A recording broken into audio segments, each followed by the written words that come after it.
It seems like every time I make a structure deck review, one of the things I end up saying about some of the cards are that they simply do nothing. And in today's video, I want to talk about 10 cards that do nothing and talk about why they're not good or maybe why they have potential. And first of all, to explain what I mean by a card doing nothing, I mean there are a lot of cards out there that when you activate them have no impact on the field or your hand, and also pretty much require you to either wait around for a turn for them to actually work, or require you to use other cards to actually fully get advantage from them. So that's kind of what I mean by do nothing. They're cards that don't do anything by themselves, and when you do something by themselves, they have to like wait around for a while. So anyway, number 10, we have Chain Energy. Now, this card is sort of like a Red Eyes Flare Metal Dragon, except that it doesn't have a body attached to it. It just requires players to pay life points to actually make actions. And for a long time, way back when this card was released, it was an integral part of burn decks, but obviously it's been severely power crept out of the game just because of the sheer amount of backer removal. Now, this card gets really good when you have multiple copies of it, although once again, when you open this card, it's basically a blank card. Doing damage is good, but you want to be doing damage to your opponent while also being proactive, something that Chain Energy can't actually accomplish. Number 9 is Swords of Revealing Light. Now, this is an iconic card from both the anime and the manga, and boy, it's not very good in real life. That's okay though. It could be worse. Swords of Revealing Light is kind of interesting because it's not actually a continuous spell. It just kind of stays on the board. I'm not sure why they made it like that. But Swords just stops attacks for 3 turns. That doesn't really accomplish anything. I mean, it's marginally better than Nightmare Steel Cage because it only affects your opponent, which is, I guess, alright. But this is the type of card where I usually tell players, just play something that actually destroys your opponent's monsters or gets rid of them. Why waste time sort of stalling for 3 turns when you can simply destroy their cards instead? Now, this card may have had some valid points back in the day when monster destruction was less prevalent, but nowadays there's really no reason to play Swords of Revealing Light. Number 8, and this card came up a lot on the card trader discussion video, Solemn Wishes. Now, this card gives you 500 life points every turn, and yeah, that's all it does. And maybe the big problem with this card is that it is a trap, so it's really, really slow. But a lot of people mention this card in the card trader discussion because I said that waiting a turn for cards usually isn't good unless the payoff is incredible. In Solemn Witch's case, the payoff is not incredible. No matter how many life points you can gain from this card, you'll probably just be down in advantage the whole time anyway, so it doesn't really matter.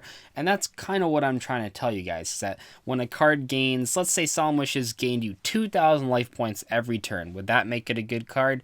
Probably not. I don't think I would just play a trap card that says gain 2,000 life points per turn, because advantage and tempo is just infinitely more important than life points, because it doesn't matter how many life points you have if your opponent has a full board and you have no cards, just because then every turn you're sort of top decking one card to hopefully combat their board, but they have so much control that you lose the game anyway, even though you had like 20,000 life points.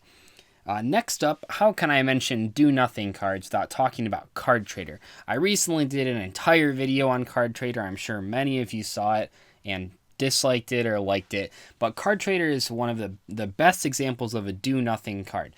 The thing that I like to tell people with Card Trader and why you shouldn't have to play it is that don't think of it as a way to swap out bad cards out of your hand to get good cards. Think of it as an encouragement to just play 40 good cards. You don't have to want to swap out cards in your hand if your whole deck is just full of cards you want in your hand. And I know that there's cards like Gem Knight Garnet that you don't want to have in your hand, but when you play cards like Brilliant Fusion, you're really just accepting that you're sometimes going to take losses to drawing the Garnet, instead of just saying, well, let's say I draw the Garnet, let me just play Card Trader just in case. That's just not the way you should go about things. I also should mention that while Card Trader isn't like amazing or anything, there actually are 2 cards that are better than it. I would argue that Reload and Magical Mallet are both much better than Card Trader, and both of those have actually seen fringe competitive success both in FTK decks and in spellbooks when they were at full power. People were playing Magical Mallet to increase the percentage of times that they would open the Spellbook of Judgment combo, which is a real thing that actually topped the WCQ back in 2013, which is pretty crazy to think about. Moving on, we have Solidarity. Now, I recently called this card bad in one of my videos. I can't remember which video it was. I believe it was the worst card in every structure deck series, where I said that I wanted to put this card on the list, but it wasn't quite bad enough. Solidarity is a great example of a card that boosts attack points, but that attack points don't really matter. And we had a discussion on my live stream about how many attack points would Solidarity have to give for it to be actually good? And I think the answer is like 1,500-ish, and even then, I'm not sure people would play it. Frogs have a field spell called Wetlands that gives all the frog monsters 1,200 attack, and no one really plays that card. So I don't know if Solidarity giving 1,500 attack would actually be worth it. Even if this card didn't have the restriction, well, I mean, then the name wouldn't make any sense. But if you didn't have to have all just like the same stuff in the graveyard, I'm not sure it would be good enough anyway. Giving everything 800 attack is basically giving everything a worse Axe of Despair. And as we've already discussed, Axe of Despair is not very good. So giving things a worse Axe of Despair is probably not good as well. Solidarity is a card that a lot of casual players play. I think that usually is because they don't have as big an extra decks as other players, so they don't have all those different cards, card types and attributes or whatever. So Solidarity, I can see why some people play it if they just don't have enough different cards, but in most competitive decks, you're not just going to see one type of card. Next, we have Gravekeeper's Servant. This card I don't know if it actually saw play, but it has been discussed to see play because you can use this card in combination with something like Dimensional Fissure or Macrocosmos, and in those cases, your opponent simply cannot attack. But if we learn anything from Swords of Revealing Light, just stopping your opponent from attacking is not enough. You actually want to be destroying your opponent's cards, not just preventing them from attacking, because in modern Yu-Gi-Oh! And even Yu-Gi-Oh! If we look at like the past, I don't want to say since forever, but pretty much the past 8 years or so, there always have been cards that can deal with back row. So sort of setting up your deck with a card like Gravekeeper's Servant, just a combo with Dimensional Fissure or Macrocosmos, a 2-card combo just to stop attacks that your opponent simply has to have one Mystical Space Typhoon to get rid of, is not very good. But more importantly, this card usually helps your opponent. Most decks view the graveyard as a second hand. Plenty of decks have graveyard revival effects or effects that activate in the graveyard. So Gravekeeper's Servant, even though it might seem appealing to some people, like, oh, I'll mill my opponent out. Mill decks don't really exist in modern Yu-Gi-Oh! Because every single deck has cards that activate in the graveyard, which makes mill decks actually help your opponent before they can actually defeat them. Next up, we have Degenerate Circuit. This card's pretty cool. I feel like it's actually really close to being good. These last ones actually are all pretty close to being good, but Degenerate Circuit banishes cards instead of whenever a monster would be added back to the hand, you banish it instead. I feel like there's some cool combos with that. The problem is that you need not only to have the Degenerate Circuit, not only to have a card that bounces cards, such as Compulsory Evacuation Device, you also have to have cards that you want to banish in the first place. And that's a lot of setup just to get a little bit of payoff. To make Degenerate Circuit really worth it, you would probably have to banish like 2 or 3 monsters, and that requires so many different pieces to work. It's just crazy. And then you have to ask yourself, I mean, one of the best cards I can see comboing with this is Storming Mirror Force. And I don't know if banishing the cards is worth it to play a card that's potentially dead when you draw it. Because I think Storming Mirror Force is just, it's fine. Bouncing cards back to the hand is pretty cool already, so I'm not sure if banishing has that much more utility. This card might be a little more interesting if it said anytime a monster would be destroyed, you banish it instead. But at that point, why aren't you just playing Dimensional Fissure?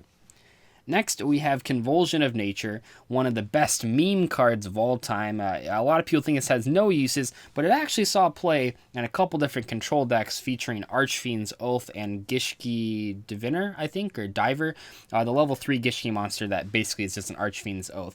And those decks aim to 1-for-1 trade your opponent down, and then they would gain massive advantage through both the Gishki card and Archfiend's Oath because you would get free draws. The actual just playing this card in a deck isn't that good a strategy, but when you do combine with other aspects, it was semi-viable. I believe it did get 1 regional top, which is more to say than a lot of the other cards on this list. Number 2, we have Soul Absorption. Now, I mentioned this card in a couple videos because I don't think it's that good. I think the problem with Soul Absorption is that you have to banish so many cards for this to actually be worth it, that it's never gonna happen. I don't even think in green Maju decks this is worth it. I do think it's kind of appealing that you have both players playing Pot of Desires. Maybe you can gain some life points off of that. But I think for this card to truly be at least playable, we would need Necroface at 3. If we had 3 Necrofaces and 3 Gold Sarks, you could maybe pull some crazy combos by gaining like 15,000 life points in one turn. But I think as it stands right now, with only 2 Necrofaces, and even with Pot of Desires in the format, I don't think you're ever going to gain enough value off of Soul Absorption to actually do anything worthwhile. The final card that I want to talk about is Supply Squad. This is possibly the best do-nothing card in the history of the game, only because it is so close to being good. I think that this card inherently just can never be like fully meta. It has seen play in Burning Abyss and Fire Kings and a variety of decks, sometimes in Yang Zings, although not as popular as those other two. The problem with Supply Squad is basically the problem with all do-nothing cards, and that if you only have Supply Squads, you're not actually doing anything, which means that Supply Squad is only good if your hand is already like accomplishing things, especially if we talk about this card in like relation to Yang Zings or Fire Kings. Those decks, if they're not destroying cards, they literally have no place. So by adding in Supply Squad, you open yourself up to opening really weird hands where you have no monsters and you also have Supply Squads, and they just sit there and you never draw any cards to them, and then you lose before you get a chance to get value of it. So Supply Squad, while it might be the best do-nothing card, it's also the one that explains the best why do-nothing cards are bad, and that you don't just want a whole hand of cards that require other cards to truly activate. But anyway, that's going to wrap up my top 10 do-nothing cards. Hopefully we all learned something about Yu-Gi-Oh! And about deck building, and it wasn't just me ranting about cards that I think are bad. But yeah, I'll see you guys later. Bye.